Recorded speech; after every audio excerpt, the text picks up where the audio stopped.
Caleb Thorne did not ask for a wife. The world had already taken one from him, leaving behind nothing but the silence that now owned his house and the small, mute ghost of his daughter. The silence was a physical thing, thick as dust on the rafters and cold as the iron stove that had not felt a proper fire in a year. He lived in a tomb of his own making, a monument to a grief so vast it had swallowed his voice and frozen his heart. So when the men from town, their faces flushed with whiskey and malice, dragged the woman to his porch, it was not an act of charity but a joke sharpened with cruelty. Garrett, the ringleader, shoved her forward. She stumbled, a small, bird-like figure in a threadbare tunic, her hands bound and her eyes fixed on the splintered floorboards. A gift, Thorne, Garrett sneered, his laughter a foul cloud in the crisp air. From the railroad. A bit of China silk to warm your bed. No charge. They saw him as a beast, a man hollowed out and living on the edge of savagery. They thought this offering would either break him completely or confirm their assessment of his monstrosity. Caleb looked at the woman. Her name, they said, was Mai. She was a piece of property, bought and sold, her humanity a footnote in a ledger. He saw the bruises on her wrists, the terror she fought to keep from her face. He should have refused. He should have sent them away with the force of his rifle but something in their sneering faces, in the confident cruelty of their jest, sparked a cold, defiant ember in the ash of his soul. He would not give them the satisfaction of his outrage or his despair. He dropped a few coins at Garrett's feet, the metal ringing with grim finality on the porch. She's not a gift, Caleb said, his voice a rasp of disuse. She's purchased. He turned his back on them, leaving the woman standing in the doorway, a fragile spectre caught between a brutal past and an uncertain, frozen future. He did not offer her a room, only a gesture toward the cold, windowless storeroom. It was a transaction, nothing more. A cook, a cleaner. Not a wife. Never a wife. Mai followed the line of his pointing finger into the darkness of the storeroom. The air was thick with the scent of dried herbs, dust, and something deeper, a profound, settled sorrow. She heard the main door close, the bolt sliding home with a sound like a coffin being sealed. Her bindings were cut, but she was no less a prisoner. Here, in this remote cabin at the edge of the world, she was at the mercy of a silent, broken man whose eyes held the same desolate emptiness as the landscape outside. Fear was an old companion, a cold stone in her belly, but exhaustion was a heavier burden. She sank onto a pile of burlap sacks, her body aching from the journey and the rough hands that had passed her from one owner to the next. For a long moment, she simply breathed, listening to the sounds of the house. There was the heavy, measured tread of the man, Caleb, moving in the main room. And another sound, softer, a whisper of movement, the child she had glimpsed hiding behind his leg, a girl with wide, haunted eyes. The silence in this place was not peaceful, it was a wound. She knew she had to fill it, not with words, but with purpose. To be useful was to be safe. To be idle was to be disposable. She rose, her limbs stiff, and stepped out of the storeroom. The man was staring into the cold hearth, his back to her. The child was nowhere to be seen. Mai moved past him, her steps light, and knelt before the fireplace. The ashes were packed hard, grey and lifeless. With careful, deliberate motions, she began to clear them away, her small hands working with an efficiency born of long practice. She found the kindling box, the flint and steel. A spark caught, a tiny orange star in the gloom. She nurtured it, blowing gently, feeding it slivers of wood until a small, hungry flame flickered to life. The fire crackled, a sound so alien in the profound quiet that Caleb flinched, turning to look at her. His expression was unreadable, a mask of stone. She met his gaze for a heartbeat, then lowered her eyes back to her work, tending the first warmth this house had known in a very long time. In the days that followed, Mai moved through the house like a gentle tide, slowly eroding the shores of neglect. She did not speak to Caleb, and he did not speak to her. Their communication was a silent language of objects and actions. He would leave a sack of flour on the table, and by midday, the scent of fresh bread would fill the cabin, a warm, yeasty ghost of a memory that pricked at his senses. He would bring in a pail of milk from his lone cow, and she would turn it into soft cheese and butter. She found his wife's sewing basket, the needle still threaded in a piece of unfinished embroidery. With reverence, she set it aside and used her own needles to mend his torn shirts and patch the knees of the little girl's dress. The stitches were impossibly small and neat, a line of perfect, ordered beauty against the coarse, worn fabric. The child, Lily, watched her from the shadows. She was a wisp of a thing, all eyes and silence. Mai never approached her directly, never forced an interaction. Instead, she left small offerings in places she knew the girl would find them, a perfectly round stone polished to a soft gleam, a vibrant blue feather from a jay, a chain of daisies woven with delicate skill. She would hum, sometimes, while she worked, low, ancient melodies from a land Caleb could not imagine. The tunes were melancholic yet resilient, weaving through the silent air of the cabin like threads of smoke.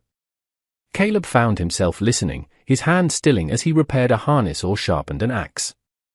The sound was an intrusion, a violation of the sacred quiet he had cultivated, yet it did not anger him. It unsettled him in a different way, stirring something deep within the frozen strata of his grief. He began to see the house not through the grey filter of his loss, but through her actions. He saw the way the sunlight caught the dust motes dancing in the air she disturbed while sweeping, the careful way she arranged the wildflowers in a tin cup on the windowsill, the order she brought to the chaos of his life. She was winding the clock of his world, and he was not sure if he wanted it to start ticking again. The house was no longer a tomb. It breathed. The windows, once clouded with grime, were now clear, letting in the harsh, beautiful light of the plains. The wooden floors, scrubbed with lye soap and water, shone with a soft, clean luster. Mai had found a small, broken piece of a porcelain plate in the yard, painted with a single blue willow branch. She kept it on the mantelpiece, a small altar to a forgotten beauty. Caleb saw it every day. It reminded him of his wife, of the life that had been, and a familiar pang of anger and sorrow would tighten his chest. Yet, he did not remove it. To do so would be to acknowledge its power, to admit that this silent woman was excavating parts of him he had long since buried. He watched her hands as she kneaded dough or stitched a seam. They were small but capable, marked with scars and calluses that told a story of hardship he could only guess at. There was a grace in her movements, an economy of motion that was both efficient and beautiful. She was a presence that demanded nothing yet was slowly, inexorably, changing everything. One evening, as a storm gathered on the horizon, he saw her showing Lily how to fold a piece of paper into the shape of a crane. The child's small hands fumbled, but she was focused, her brow furrowed in concentration. For the first time since her mother's death, Lily's attention was fully captured by the world outside her own silent grief. Caleb stood in the doorway, unseen, a sentinel at the edge of a life that was beginning to form without his permission.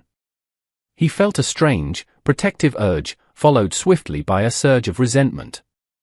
This woman, this stranger, was reaching his daughter in a way he no longer could. She was melting the ice, and he was afraid of what he would find when it was gone, afraid of the man he would be without the armor of his sorrow. He retreated back into the cold evening air, the rising wind a welcome echo of the turmoil inside him. He was a man caught in a current, and he did not know whether to fight his way back to the desolate shore or let it carry him into the unknown. The truth all began with a single, whispered word. It was a late afternoon, the light slanting low and golden through the clean window panes. Mai was on the floor, using a piece of charcoal from the hearth to draw on a spare piece of smoothed wood. She drew mountains unlike the rugged peaks that framed the valley, and strange, elegant houses with curved roofs. Lily sat beside her, closer than she had ever dared before, her small finger tracing the lines Mai made. Mai, sensing the child's curiosity, drew something simpler, a flower with 5 delicate petals. Lily looked at the drawing, then up at Mai's face. She reached out a hesitant hand and touched Mai's cheek. The touch was featherlight, a question. That evening, when Mai returned to her cot in the storeroom, she found a small, wilting wildflower lying on her thin blanket. It was the most precious gift she had ever received. The next day, Lily followed Mai out to the small garden she had started, a patch of stubborn greens coaxed from the hard soil. As Mai worked, Lily sat on a rock, watching. Finally, she slid off the rock and stood before Mai. She pointed a small, trembling finger at Mai's chest, then moved the same finger to her own. Her lips, which had not formed a word in over a year, parted. A small, breathy sound emerged, a syllable full of a child's desperate hope. Stay. The word was a fragile bridge across the chasm of their silence. It hung in the air between them, more powerful than a shout. Mai's hand stilled in the dirt. She looked at the little girl, whose eyes were wide and brimming with unshed tears. She could not promise forever, for her life was not her own, but in that moment, she gave the only answer she could. She reached out and gently took Lily's hand, her touch a silent vow. Caleb was coming from the barn when he heard it. He froze, thinking he had imagined the sound. But then he saw them, the woman and his daughter, hand in hand, silhouetted against the setting sun. He saw the look on Lily's face, not the vacant, haunted expression he knew, but one of fragile, dawning life. The single word she had spoken cracked the foundation of his frozen world, letting in a painful, brilliant sliver of light. Winter came to the high plains not as a gentle blanket of snow, but as a ravenous wolf. A blizzard descended without warning, erasing the world in a swirling vortex of white. The wind shrieked, clawing at the cabin, rattling the door in its frame and driving fine powder through every tiny crack. The world shrank to the four walls of their small home, the fire in the hearth their only anchor against the storm's fury. And in the heart of that storm, Lily began to burn. A fever took hold of her, starting as a faint flush on her cheeks and quickly escalating into a raging fire that left her shivering and delirious. Caleb's stoicism shattered. He saw not the blizzard outside, but the ghost of another storm, the one that had taken his wife. He remembered the same fever, the same feeling of helpless terror as he watched the life he loved slip through his fingers like sand. The past rose up to choke him, and he was paralyzed, a man of immense physical strength rendered useless by the power of his own memory. He paced the small cabin, his movements frantic and purposeless, his face a mask of raw fear. He was losing her, just as he had lost her mother. The world was cruel and capricious, and all he could do was watch it take everything from him again. He was a stone, frozen in the grip of a grief that had returned with the force of the blizzard, ready to claim what little he had left. The child's labored breaths were the only sound in the cabin, a counterpoint to the howling of the wind. Caleb felt the walls closing in, the air growing thin.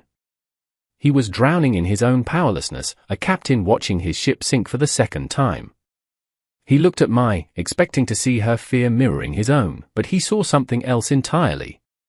In her eyes, there was not terror, but a calm, fierce resolve. While Caleb was lost in the storm of his past, Mai moved into the heart of the present one. She became a bastion of quiet, focused action. She felt Lily's forehead, her touch gentle but certain. Then she went to the stores of herbs she had gathered in the fall, her hands moving with practiced knowledge. She crushed willow bark for the fever, steeped chamomile for a calming tea, and mixed a pungent poultice of mustard and flour to place on the child's chest. She ignored Caleb's frantic pacing, her attention solely on the small, feverish girl. She bathed Lily's face and limbs with cool water, murmuring to her in the soft, lilting cadence of her own language. The words were meaningless to Caleb, but their tone was a soothing balm against the harsh scream of the wind. For 2 days and nights, she did not sleep. She was a constant, watchful presence at Lily's bedside, a small, unyielding warrior against the sickness that sought to claim the child. Caleb watched her, his own fear a useless, roaring fire inside him. He saw the deep, purple shadows forming under her eyes, the slight tremor of exhaustion in her hands. He saw a strength he could not comprehend, a resilience forged in a crucible he could only imagine. On the second night, as she was changing the compresses on Lily's forehead, Mai swayed, her body finally succumbing to fatigue. Before she could fall, Caleb was there. He caught her, his large hand surprisingly gentle on her small shoulders. For a moment, they stood there, the only two waking souls in a world of white fury, the sick child breathing raggedly beside them. He looked into her tired eyes and saw not a slave, not a stranger, but a partner in a desperate battle. Without a word, he guided her to a chair, then went to the hearth. He returned with a tin mug of hot, sweetened tea, pressing it into her hands. He then took the cloth from her, dipped it in the cool water, and took her place at Lily's side. He had no knowledge of herbs or healing, but he could watch. He could help. He draped a thick wool blanket over Mai's shoulders. It was a simple, practical gesture, but it was the first act of genuine care he had ever offered her. Beneath the howling of the storm, something inside the cabin had shifted. The fever, as if sensing a united front, finally broke just before dawn. When the storm receded, it left behind a world scoured clean, silent and blindingly white under a newly emerged sun. The peace outside was a stark contrast to the lingering tension within the cabin. Lily was weak but lucid, the fever gone, leaving her pale and quiet. The shared ordeal had forged a new, unspoken understanding between Caleb and Mai. They moved around each other with a new awareness, the space between them no longer a gulf of silence but a field of quiet communication. A week later, when the snow had melted enough for travel, Garrett and 2 of his cronies rode out to the homestead. Their arrival was a jarring intrusion, their loud voices and boisterous laughter tearing the fragile peace. "Came to see how your china doll is holding up in the cold, Thorn," Garrett called out, swinging down from his horse. They stomped onto the porch, their eyes taking in the clean, orderly cabin with surprise. They saw Lily, pale but alive, sitting by the fire. And they saw Mai, who was stirring a pot of soup on the stove. Their gazes on her were insolent, stripping her of the dignity she had so carefully maintained. "Looks like she's earning her keep," one of the men said with a greasy smile, his eyes lingering on her form. "Maybe you'd be willing to rent her out, Thorn." "A man gets lonely," Garrett laughed and took a step toward her, his hand outstretched as if to touch a piece of livestock. "Let's have a look at the merchandise we sold you." He was a man who understood the world only through ownership and power, and he saw Mai as a thing, his joke, his to torment. He saw the change in the cabin not as a testament to her strength, but as an affront to his cruel sport. The air grew thick with menace, the scent of whiskey and malice filling the warm space. Before Garrett's fingers could even brush against Mai's sleeve, Caleb moved. He did not shout. He did not raise his voice. He simply placed his body between them, a sudden, solid wall of intimidation. He was taller than Garrett, broader, and in that moment, he seemed to be made of the same hard, unyielding granite as the mountains. His face, which had been a mask of stoic grief for so long, was now alive with a cold, protective fury that made the other men take an involuntary step back. His hand didn't go to the rifle mounted over the door, but it rested on the hilt of the knife at his belt, a silent, deadly promise. "Her name," Caleb said, his voice a low, dangerous rumble that seemed to vibrate through the floorboards, "is Mrs. Thorn." The words fell into the silence with the weight of stones. He let the title hang in the air, an irrefutable claim. "You will address her as such, or you will not address her at all." Garrett's sneer faltered. He looked from Caleb's flint-hard eyes to Mai, who stood behind him, her expression unreadable. He had come expecting to mock a broken man and his foreign slave. Instead, he found a fortress. He saw a man who had not been broken, but reforged. The joke was over. "Just having some fun, Thorn," Garrett mumbled, his bravado evaporating in the face of Caleb's quiet rage. He and his men backed away, their retreat clumsy and quick. They mounted their horses and rode off, their laughter conspicuously absent. Caleb stood watching them go, his posture rigid, until they were small specks against the snow. Then he turned. He looked at Mai, truly looked at her, and for the first time, she did not lower her eyes. In his gaze, she saw not an owner, but a defender. That night, he moved her few belongings from the cold storeroom and placed them beside a new bed he had built, its frame sturdy and its wood smooth. He had moved her into the heart of the house. He had moved her into his life. Spring came, and with it, a gentle transformation of the land. The harsh whites and greys of winter gave way to the tender green of new grass and the vibrant colors of wildflowers. The change in the season mirrored the change within the cabin's walls. The silence was no longer heavy and oppressive, it was a comfortable, shared space, punctuated by Lily's growing vocabulary and the quiet sounds of a life being built together. Caleb taught Mai how to work the land, how to read the clouds for rain, how to sight a rifle. She, in turn, taught him things he never knew he needed to learn. She showed him which wild plants were medicine and which were food.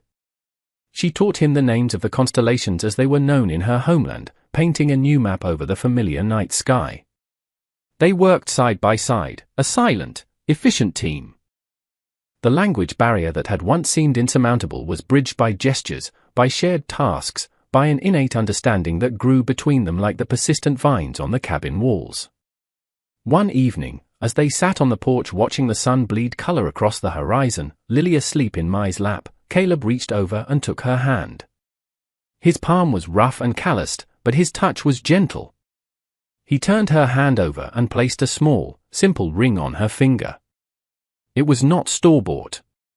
He had hammered it himself from a silver coin, its surface imperfect but shining. It was not a grand declaration, but it was a promise. It was an acknowledgement. It was everything he could not say, forged into a circle of metal. Mai looked from the ring to his face. His eyes, once so cold and distant, were now clear, and in their depths, she saw a reflection of herself, not as a slave or a purchase, but as the other half of this small, improbable family. She closed her fingers over the ring, her acceptance a silent answer.